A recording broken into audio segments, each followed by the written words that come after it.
Yazid इब्न मुआविया की मौत कैसे हुई थी? करबला के वाक़े के बाद यजीद इब्न मुआविया का अंजाम क्या हुआ था? आज का हर इंसान जिसने भी करबला का वाक़या सुना है उसे ये अच्छी तरह से मालूम है कि हज़रत इमाम हुसैन अलैहिस्सलाम को कत्ल करने वाला यजीद इब्न मुआविया ही था, जिसने उबैदुल्लाह इब्न ज़ियाद को इसी काम पर मुकर्रर किया था। और उबैदुल्लाह इब्न ज़ियाद ने यजीद के कहने पर ही इमाम हुसैन अलैहिस्सलाम के कत्ल का फरमान जारी किया था।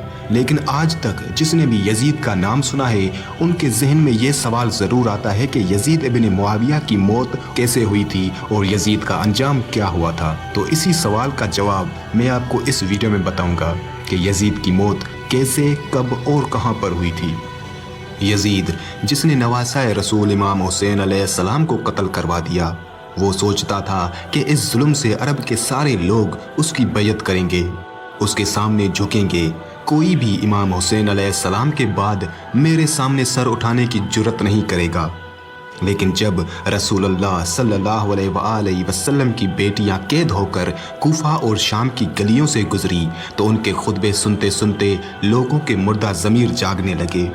और यजीद के दरबार में जो खुतबा बीबी ज़ैनब सलामुल्लाह अलैहा ने दिया वो सुनने के बाद लोगों को हकीकत का पता चला और यजीद के खिलाफ बगावतें उठना शुरू हो गई।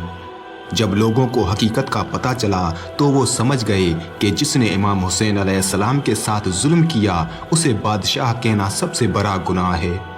उसके बाद मदीने वालों ने यजीद की बैयत से इनकार कर दिया और फिर यजीद ने मदीना पर हमला किया।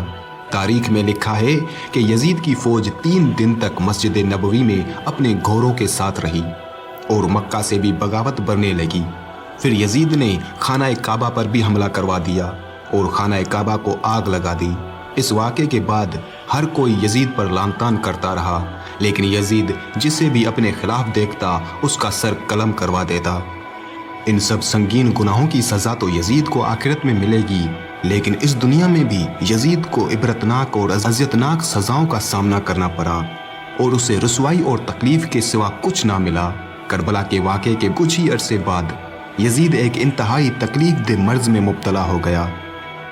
यजीद को एक किस्म की ऐसी बीमारी हुई जिसे वो सारा दिन सारी रात जैसे मछली पानी के बिना तड़पती है वैसे ही तड़पता रहता था।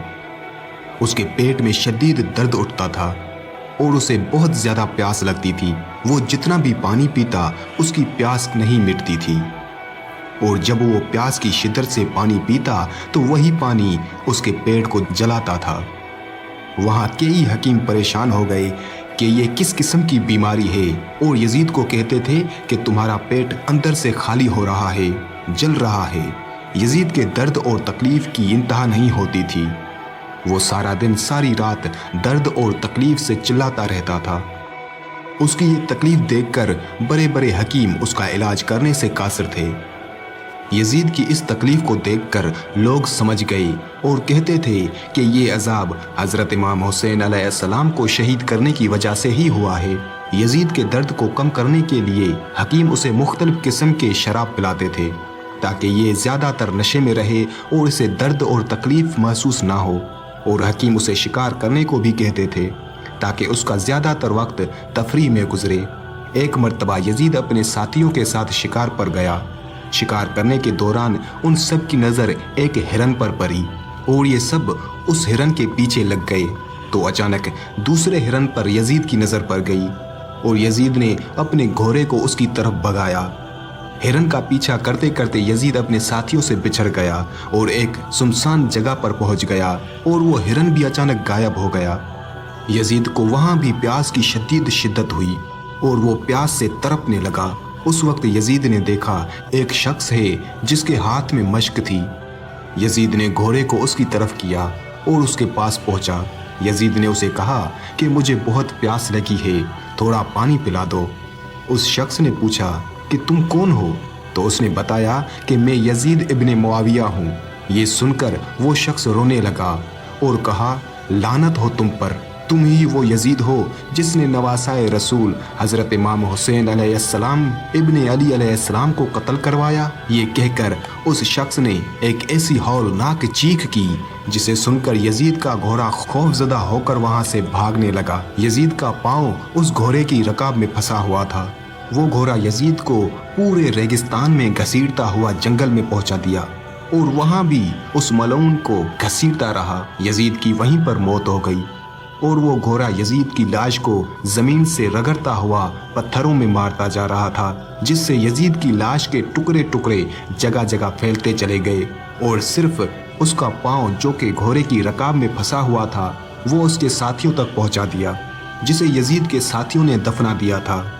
इस तरह दर्दनाक अजाबों और बीमारियों की तकलीफों से गुजर के यजीद का ये इबरतनाक अंजाम हुआ कि उसकी लाश किसी को भी ना मिली। यजीद की मौत के बारे में बहुत सी रवायतें मिलती हैं, जिनमें से एक रवायत मैंने आपको इस वीडियो में बताई। अगर यजीद की लाश मिल चुकी थी तो वो आज भी इसी कब्र में होगी जिसका निशान आज भी मौजूद है, या शायद अगर ये रवायत सही है तो इस कब्र में यजीद के जिस्म के बजाय सिर्फ यजीद का वो पांव दफन है जो कि उसके साथियों को उस घोड़े की रकाब से मिला था।